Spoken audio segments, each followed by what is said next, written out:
Last കണ്ടില്ലേ? മറ്റൊരാളിലൂടെ നായകൻ attack ചെയ്യുന്നതാ ഇത്.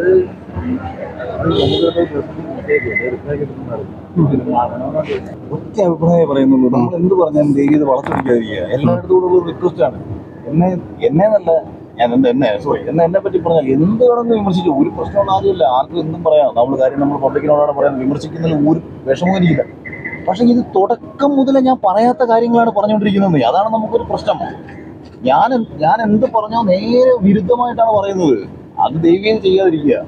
ഏതെങ്കിലും രീതിയിൽ സമൂഹത്തോടൊരു കമ്മിറ്റ്മെന്റ് നിങ്ങൾ കാണിക്കുന്നുണ്ടെങ്കിൽ അങ്ങനെ ചെയ്യാതിരിക്കുക. ഉള്ള കാര്യം പറഞ്ഞ് ചോദിച്ചോ, ഉള്ള കാര്യം പറഞ്ഞ് വിമർശിച്ചോ, കുറ്റപ്പെടുത്തിക്കോ, ഒരു കുഴപ്പമില്ല.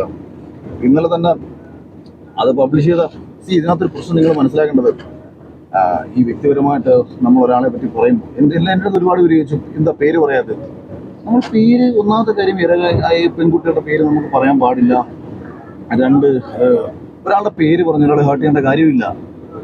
പേര് എന്ന് ആവർത്തിച്ച് പലരും ചോദിച്ചുകൊണ്ടിരിക്കുന്നു. അത് ശരിയുള്ള കാര്യമല്ല. ഒന്നാമത് ഒരുപാട് പേര് ബുദ്ധിമുട്ട് അനുഭവിക്കുന്നുണ്ടെന്നുള്ള എനിക്കറിയാം. ഇതിന്റെ പിന്നിലുള്ള എല്ലാവർക്കും അറിയാം. അപ്പൊ അത് നിങ്ങൾ പോയി അന്വേഷിച്ചാൽ കിട്ടുമെന്ന് സിംപ്ലി കിട്ടും. അത് നിങ്ങളുടെ ജോലി അതല്ലേ. ഒരാൾ പറഞ്ഞു മാധ്യമങ്ങൾക്ക് 100% അന്വേഷിച്ചാൽ കിട്ടും. ഒരുപാട് ആൾക്കാർ ഇന്ന് രാവിലെയും എന്നെ പേഴ്സണലി വിളിച്ചിട്ട് അവിടെ നടക്കുന്ന കുറച്ച് കാര്യങ്ങളെ കുറിച്ച് പറഞ്ഞിട്ടുണ്ടായിരുന്നു. ഞാനൊരു 1-2 ഓൺലൈൻ മാധ്യമങ്ങളിൽ ഇന്റർവ്യൂ കൊടുത്ത സമയത്ത് എനിക്ക് ഞാൻ വേണമെങ്കിൽ നിങ്ങളെ ഒരു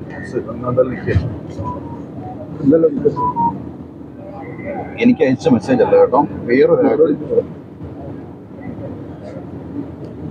ഞാനിപ്പോൾ കേൾപ്പിക്കുന്നത്. അതായത് ഈ പ്രശ്നമായിട്ട് ബന്ധപ്പെട്ട് നേരത്തെ ഞാൻ ഓൺലൈൻ മീഡിയയിൽ പറഞ്ഞിരുന്നതാണ്. വോയിസ് കേട്ടാൽ മതി. ഞാൻ 8 വർഷം ഏഷ്യാനെറ്റിൽ വർക്ക് ചെയ്ത ആളാണ്. അതായത് ഇപ്പോഴൊന്നുമല്ല, കുറച്ച് വർഷങ്ങൾക്ക് മുന്നേ 8 വർഷം ഞാൻ ഏഷ്യാനെറ്റിൽ ഉണ്ടായിരുന്ന ഒരാളാണ്. അപ്പോൾ നിങ്ങൾക്കൊന്നും ചിലപ്പോൾ ബാഡ് എക്സ്പീരിയൻസ് ഉണ്ടാവില്ല, പക്ഷെ ഉള്ളവരുണ്ട്. കഴിഞ്ഞ ബിഗ് ബോസിലല്ല, അതിന് മുന്നത്തെ 2 സീസണിന് മുന്നേ ഉള്ള എൻ്റെ ഒരു ഫ്രണ്ട്, ആ ഫ്രണ്ടിന്റെ അടുത്തും ഇതുപോലെ പകുതി പേയ്മെന്റ് ഏഷ്യാനെറ്റ് വാങ്ങിയിരുന്നു. അയാള് ഏഷ്യാനെറ്റിൽ ഇപ്പോഴും സജീവമായതുകൊണ്ട് അയാൾ തുറന്നു പറയുന്നില്ല. പക്ഷെ വാങ്ങിയെന്നുള്ളതും ഇത് ചോദിച്ചതും ഒക്കെ നമുക്കറിയാം. ഓക്കെ, അപ്പോ ഞാനിത് ആളുകളെ അടച്ചാക്ഷേപിച്ച് പറയുന്നതല്ല, ആ പറയുന്നതിൽ സത്യമാണ്. ഇത് ഞാൻ ഒരെണ്ണം അയച്ചാണ്. ഇത് കണക്ക് മെയിലുകൾ വന്നിട്ടുണ്ട്. ഇത് എന്നോട് പറഞ്ഞതല്ല കേട്ടോ. ബിഗ് ബോസിലെ മറ്റൊരു സ്ത്രീ മത്സരാർത്ഥിയോട് വേറൊരാൾ പറഞ്ഞാണ്. അതായത് അഖിലിനെതിരെ നിങ്ങൾ സംസാരിക്കരുത്, ഇങ്ങനെ അനുഭവം ഉണ്ടായിട്ടുണ്ട്. നിങ്ങൾക്കുണ്ട്, അവർക്കുണ്ടായി കാണത്തില്ലായിരിക്കും, ഉണ്ടായിട്ടുള്ളവരുണ്ട്. അതേപോലെ മെയിൽ വന്ന് കിടപ്പുണ്ട്.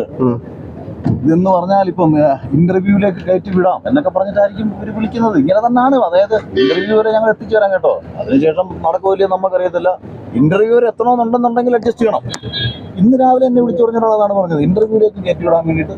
ഇത് പിന്നെ ആർട്ടിസ്റ്റുകളെ വരുന്നതും ഇപ്പം മറ്റേ എന്തെല്ലാം അവന്റെ പേര് എന്താണ്, വിൽഫ്രഡ് ഡിസൂസ, അപ്സരയുടെ ഹസ്ബൻഡ്. അപ്പൊ അപ്സര ആർട്ടിസ്റ്റാണ്. ആർട്ടിസ്റ്റുകൾക്ക്, സിനിമാ നടിമാർക്ക്, അതുപോലെ ലൈം ലൈറ്റിൽ നിൽക്കുന്ന സെലിബ്രിറ്റികളായിട്ടുള്ളവർക്ക് അവർക്ക് ചിലപ്പോൾ ഓഡിഷനൊന്നും ഉണ്ടാവത്തില്ല. അവരെ വിളിക്കുന്നത് ഇവരങ്ങോട്ട് ചിലപ്പോൾ കൂടുതൽ പറയും. ഇവർ പോകണമെന്നില്ലല്ലോ. ഇപ്പൊ എൻ്റെ സുഹൃത്താണ് ഇപ്പൊ നോബി, ഇപ്പൊ നമ്മുടെ ഭക്ഷണം സാജു നവോദയ, ഇവർക്കൊക്കെ വലിയ പൈസ കൊടുത്തിട്ട് അവരാവശ്യപ്പെട്ട് വിളിക്കുന്നതാണ്. അവർക്ക് ഓഡിഷൻ്റെ ഒന്നും ആവശ്യമില്ല. കാര്യം അവരുടെ ഫേസ് ചാനലിന് ആവശ്യമാണ്. അതുപോലെ ആയിരിക്കത്തില്ല ചിലപ്പം ഒരു പുതിയ ഒരാളെ വിളിക്കുന്നത്. ഈവൻ ഇപ്പൊ എന്നെ ഇപ്പോൾ ഒരാളെ വിളിക്കുമ്പോൾ നമ്മൾ അത്ര ഫേസ്, ഒരു ഫെമിലിയർ ഫേസ് അല്ല, ഒരു ആർട്ടിസ്റ്റ് അല്ല. നമ്മൾ ചിലപ്പോൾ ഓഡിഷൻ അറ്റൻഡ് ചെയ്യേണ്ടി വരും, ഓഡിഷനിൽ പെർഫോം ചെയ്യേണ്ടി വരും. അവിടാണ് ഞാൻ പറഞ്ഞത് പുതിയ തലമുറയ്ക്ക്. അല്ലാതെ ഇതിനകത്ത് കയറിപ്പോയ ആർട്ടിസ്റ്റുകളായിട്ടുള്ളവർക്ക്, ലൈം ലൈറ്റിൽ നിൽക്കുന്നവർക്ക് എന്താ പ്രശ്നം? ഇവരിതിനകത്ത് വരിയിടാവേണ്ട കാര്യം എന്താ? ശരണ്യാണെന്ന് പറഞ്ഞിട്ടില്ല. ഞാൻ അവരെ ഓഡിഷൻ, അവരെ സീരിയലിൽ അഭിനയിച്ചുകൊണ്ടിരിക്കുകയാണ്. അവരെ കേരളത്തിലുള്ള ജനതയ്ക്ക് അറിയാം. ശരണ്യ ആയിക്കോട്ടെ, അപ്സര ആയിക്കോട്ടെ, സുധലക്ഷ്മി ആയിക്കോട്ടെ, മനീഷ ചേച്ചി, ഇങ്ങനെയൊക്കെ വരെ ഒരുപാട് നമ്മുടെ ഈ പറഞ്ഞ TV-യിലൂടെ ശ്രദ്ധിക്കപ്പെട്ടിട്ടുള്ള ഒരുപാട് ആൾക്കാർക്കൊന്നും ഓഡിഷൻ പോലും ഇല്ലാതാണ് എടുക്കുന്നത്. പിന്നെ അപ്പൊ ഇവരാരും വറീഡാവത്തില്ല. ഇത് വറീഡായി വെറുതെ അനാവശ്യമായി പ്രശ്നങ്ങൾ ഉണ്ടാക്കുമ്പോൾ ബുദ്ധിമുട്ട് അനുഭവിക്കേണ്ടി വരുന്നത് ജീവിതത്തിൽ ഏതെങ്കിലും ഒക്കെ രീതിയിൽ രക്ഷപ്പെടാൻ വേണ്ടിയിട്ട് ബിഗ് ബോസിലോ സിനിമയിലോ സീരിയലിലോ ഒക്കെ കയറാൻ ആഗ്രഹിക്കുന്ന ഒരു പുതിയ തലമുറയിൽപ്പെട്ട പുതിയ കുട്ടികളാണ്. ഇവരാണ് ഈ ചൂഷണം നേരിടേണ്ടി വരുന്നത്. സ്ത്രീകൾക്ക് വേണ്ടി സംസാരിച്ച എന്നെ അനാവശ്യമായിട്ട് സ്ത്രീവിരുദ്ധനാക്കി മാറ്റാൻ ശ്രമിക്കുക. എന്തോറും സിനിമാതിരി മര്യാദയുടെ പണിക്ക് പോകാതിരിക്കുക, വലിയ സംശുദ്ധി പറയാതിരിക്കുക. അപ്പൊ ശരിയാ ചേട്ടാ, ഇത് വേറെ കുറെ പേര് പറയുന്നത് ബിഗ് ബോസും ചേട്ടൻ നമ്മളൊരു കളിയാണെന്നോ. അതാണ് റേറ്റിംഗ് കുറവാണ് ഈ പ്രാവശ്യത്തെ ബിഗ് ബോസ്. ഏറ്റവും കൂടുതലാണ് TRP ഏറ്റവും കൂടുതലെന്നാണ് ഞാൻ 50 ദിവസം വരെ ഞാൻ അറിഞ്ഞത്. എന്ത് കളി കളിച്ചിട്ട് എനിക്കെന്ത് കിട്ടാനോ?